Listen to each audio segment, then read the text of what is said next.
दोस्तों, आज हम आपको एक हिंदू पंडित और ख्वाजा गरीब नवाज का एक बहुत ही मशहूर वाकया सुनाएंगे कि जब एक हिंदू पंडित हजरत ख्वाजा गरीब नवाज रहमतुल्लाह अलैह से मुकाबला करके उन्हें अजमेर से बाहर निकालने के लिए उनके पास आए तो वह हिंदू ख्वाजा गरीब नवाज के हाथों मुसलमान कैसे बन गया। दोस्तों, ये जानकर आप यकीनन हैरान रह जाएंगे, इसलिए गरीब नवाज का हर चाहने वाला वीडियो को एंड तक जरूर देखें। दोस्तों, अजमेर में उस वक्त एक मंदिर हुआ करता था जो अजमेर का बहुत बड़ा मंदिर था और यह मंदिर सिर्फ राजा और रानियों की इबादत के लिए ही खास था। और इस मंदिर के आसपास एक तालाब भी था जिसे आज हम अना सागर के नाम से जानते हैं। उनका मानना था कि जो भी इस तालाब में नहा लेगा उसके सारे गुनाह झड़ जाएंगे। कहते हैं कि उस मंदिर में रात को इतने चिराग जलते थे कि हर रात 6.5 मन तेल इन चिरागों में इस्तेमाल किया जाता था। अगल बगल के कई देहात इलाके मंदिर के नाम थे, यानी इन देहात की आमदनी मंदिर पर खर्च होती थी। इस मंदिर में हजारों लोग रहते थे जिनका काम आने वालों की सेवा देखभाल करना था कि कौन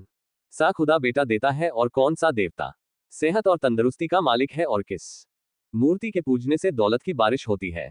हजरत ख्वाजा गरीब नवाज रहमतुल्लाह अलैह मंदिर के पास चले गए और अना सागर से कुछ दूरी पर चटाई बिछाकर अपने मुरीद के साथ बैठ गए और उसी दौरान असर का वक्त हो गया।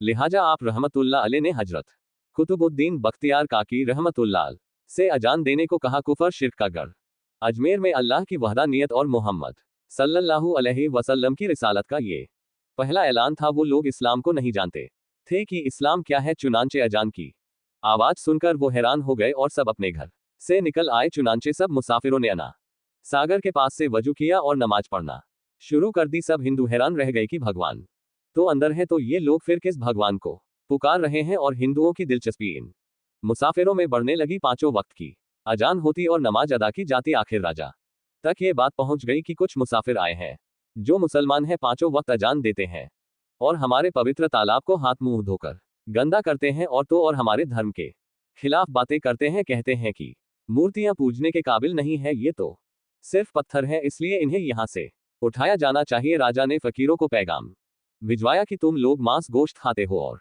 हमारे धर्म के खिलाफ बोलते हो और तुम हमारे पाक तालाब को अपने हाथ डालकर नापाक करते हो, जो हम बर्दाश्त नहीं कर सकते, इसलिए तुम लोग यहां से चले जाओ। आप रहमतुल्लाह अलैह ने फरमाया, और भी तो इतने आदमी आते हैं, हमारे पानी पी लेने से कौन सी कमी आ जाएगी। लेकिन वह कहने लगे कि वह सब हमारे अपने धर्म के लोग हैं और तुम दूसरे धर्म के हो। आइंदा तुम लोगों ने तालाब को नापाक किया तो हम बर्दाश्त नहीं करेंगे। आप रहमतुल्लाह अलैह ने हजरत कुतुबुद्दीन मुख्तियार काकी रहमतुल्लाह अलैह से फरमाया, शायद आइंदा ये लोग हमारे पानी लेने पर लड़ाई झगड़ा करेंगे। जाओ एक मशकी से में पानी ले आओ ताकि जरूरत के वक्त कुछ तो पानी मौजूद हो। वह सैनिक इस शर्त पर मान गए कि तुम्हारा जिस्म पानी से टच नहीं होना चाहिए। हजरत कुतुबुद्दीन रहमतुल्लाह अल तालाब की सीढ़ियों के पास जाकर बैठ गए और मशकी जा पानी में डुबो दिया। जब वह भर गया तो हजरत कुतुबुद्दीन रहमतुल्लाह अल ने वह मशकी जा ऊपर खींचा, लेकिन जैसे ही मशकी जा पानी से बाहर आया तो अना सागर का पानी सूख चुका था। ऐसा लग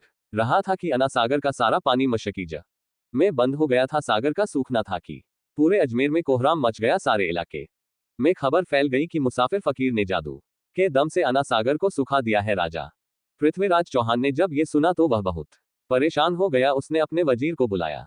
सबने यही कहा कि या तो फकीर जादूगर है या फिर कोई वाकई में कोई कामिल फकीर है। साथ ही वह परेशान हुए कि अजमेर की रौनक तो थी ही अना सागर के दम से, इसी की वजह से लोग दूर दराज से अजमेर आया करते थे और अपना ईमान ताज़ा करके लौटा करते थे। अना सागर के सूख जाने से हिंदू धर्म के प्रचार को बहुत बड़ा धक्का लगेगा। लिहाजा सारे लोग मिलकर गरीब नवाज रहमतुल्लाह अलैह के पास आए और बोले, तुम भी वजू कर लिया करना, लेकिन भगवान के वास्ते हमारा अना सागर हमें वापस लौटा दो। आप रहमतुल्लाह अलैह ने हजरत कुतुबुद्दीन से फरमाया, जाओ वापस मश्क जा तालाब में डाल दो। जैसे ही मश्क जा तालाब में उल्टा गया तो अना सागर किनारों तक उछल आया। इस पानी ने कई दिलों को धो डाला। हिंदू धर्म की अपनी तारीखी किताबों में भी हिंदू इतिहासकार इस बात को मानते हैं कि इस शाम 32,000 हिंदू कलमा पढ़कर मुसलमान हुए थे। इन हिंदुओं के मुसलमान हो जाने से हिंदू पंडित और आम हिंदुओं में भी गुस्से का तूफान उठ खड़ा हुआ था। वह सोच में पड़ गए थे कि यह फकीर कुछ दिन और इधर रुक गया तो देवी देवताओं का नाम लेने वाला कोई बाकी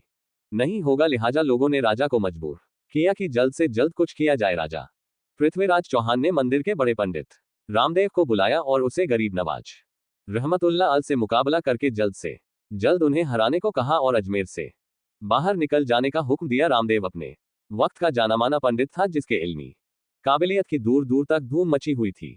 उसने राजा को यकीन दिलाया कि वह जल्द ही राजा को कोई अच्छी खबर सुनाएगा। रामदेव आप रहमतुल्लाह अलैह के पास आया और उल्टे सीधे सवालात करना शुरू कर दिए। ख्वाजा गरीब नवाज रहमतुल्लाह अल चुप रहे। जब रामदेव ने हद से बढ़कर शोर मचाना शुरू किया तो ख्वाजा गरीब नवाज रहमतुल्लाह अल ने उसकी तरफ निगाह उठाई और मुस्कुराकर फरमाया, रामदेव तू शोर मचा रहा है और मैं तेरे माथे पर ईमान का नूर चमकता हुआ देख रहा हूं। इस निगाह और इस लहजे में ना जाने क्या जादू था कि रामदेव कदमों में गिर गया और रोते हुए बोलाए, बाबा जिस धर्म के तुम हो उसी धर्म में मुझे भी शामिल कर लो। सब लोग यह मंजर देख रहे थे, वह देखते ही रह गए हैरान और परेशान थे कि यह क्या हुआ। जो खरीदने आया था वह बिक चुका है, जो जीतने आया था वह हार चुका है। पंडित रामदेव सरकार गरीब नवाज के हाथों मुसलमान हो चुका था। सुभान अल्लाह दोस्तों, यह अल्लाह के वलियों की शान होती है। जब वह अल्लाह के हो जाते हैं तो सारी दुनिया उनकी हो जाती है। उम्मीद करते हैं दोस्तों आज का ये वाकया आपको पसंद आया होगा। इसे लाइक और अपने दोस्तों को जरूर शेयर करें।